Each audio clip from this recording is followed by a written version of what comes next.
राहुल गांधी तेजस्वी यादव शामिल हुए, कह रहे हैं वोटों की चोरी की जा रही है, क्या कहेंगे? वो तो ठीक कर रहे हैं। पब्लिक को मालूम होना चाहिए इलेक्शन कमीशन क्या चीज है, वो तो देखना चाहिए है ना। ये तो पूरा बीजेपी का पार्टी ऑफिस बन गया इलेक्शन कमीशन में।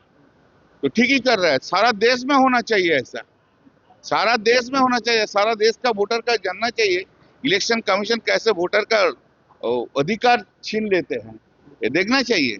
ठीक ही कर रहे हैं ये लोग। तो इधर तो है, तो तेजस्वी यादव है, तो तब दीदी का साथ अच्छा रिलेशनशिप है।